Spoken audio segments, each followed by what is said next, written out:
So, you're staring at the clock, and there are just a few minutes left in your IELTS reading section. You've breezed through some of the easier questions, but now you're stuck. It's the section where every word seems to matter, and the distinction between false and not given feels razor thin. Sound familiar? You're not alone. True, false, and not given questions are often considered one of the most challenging parts of the IELTS reading section. But here's the good news. With the right strategies, you can decode these questions and boost your chances of success. Welcome to Vuku.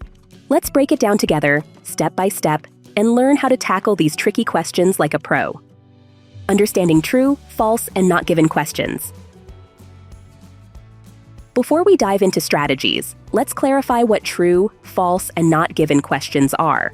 These questions assess your ability to identify information in a passage and compare it with the statements provided.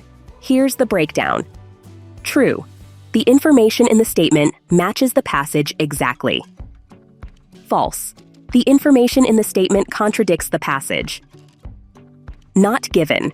The information in the statement is not mentioned at all in the passage. It sounds simple enough, right? But in reality, these questions test your ability to differentiate between what's explicitly stated and what's implied. That's where things get tricky. Let's move on to some actionable strategies. Skimming versus scanning. What's the difference? One of the first mistakes people make when tackling true, false, and not given questions is focusing too much on the passage itself rather than the specific details they need to answer the question. Here's how you can avoid that. Skimming. This technique involves quickly glancing over the passage to understand the main ideas. You don't need to get bogged down in details. Focus on the structure, subheadings, and keywords. Scanning. Now that you've got the general idea of the passage, you can start scanning for specific details related to the statement. You're not reading every word here. You're looking for names, dates, places, or specific phrases that may help you decide if the statement is true, false, or not given. Ask yourself, are you skimming too much? Or are you getting stuck in the details? Finding the right balance between skimming and scanning is key to managing your time effectively in the IELTS reading section. How to spot the not given trap. One of the most frustrating parts of true, false, and not given questions is identifying when the information is simply not mentioned in the text. You might think, well, this sounds familiar, so it must be there somewhere. But here's where the test makers trick you. They deliberately leave some information out. A pro tip. If you find yourself hunting for specific details for more than a minute or two, it's a sign that the information might not be there at all. Trust your instincts. The test makers know that you'll second-guess yourself. Instead of getting stuck, make a decision and move on. Also, keep an eye out for specific types of words that can indicate a not given answer. Words like always, never, all, and none are often signals that the statement might be exaggerating or generalizing in a way the passage doesn't. If the passage doesn't explicitly state such absolute information, there's a good chance it's not given. Enjoying the video so far? Make sure to hit the like button and don't forget to subscribe. Key differences between true and false. Now, let's talk about the difference between true and false answers. It's easy to think that if a statement isn't true, it must be false. But this isn't always the case in the IELTS reading section. Here's what to remember. A false answer is not just the absence of information, it's the presence of contradictory information. This means that you'll need to find direct evidence in the passage that opposes the statement given.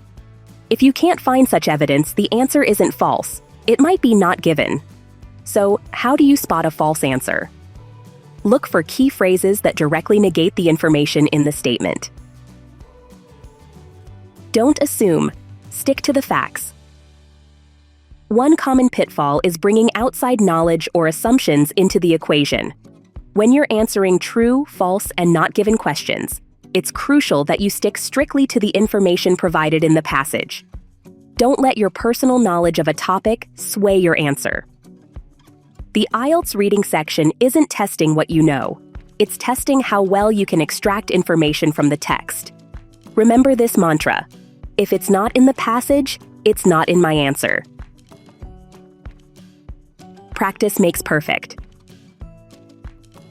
There's no magic formula for mastering true, false, and not given questions.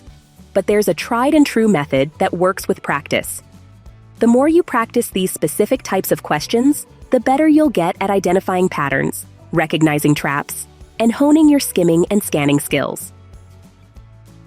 One of the best ways to practice is by using past IELTS papers and mock tests. Start with the IELTS Official Cambridge Guide and practice tests from Barron's IELTS Super Pack, which are packed with real questions from previous exams. These resources will help you familiarize yourself with the style of questions and build your confidence. Don't forget to time yourself. In the actual exam, you only have 60 minutes to answer 40 questions across 3 reading passages. That breaks down to 20 minutes per section. By timing yourself during practice, you'll train your brain to work efficiently under pressure, which is key to succeeding in the IELTS reading section. Reviewing your mistakes. After completing practice tests, don't just move on to the next one. Take the time to review your mistakes carefully. This is where the real improvement happens. Ask yourself why you got a question wrong. Was it because you misread the passage? Did you confuse true with not given? Or did you simply run out of time? By analyzing your mistakes, you'll start to learn how to avoid making the same errors again. Final tips. Before we wrap up, here are a few final tips to help you ace true, false, and not given questions. Don't overthink. If the information isn't there, it's not given. Move on. Be literal.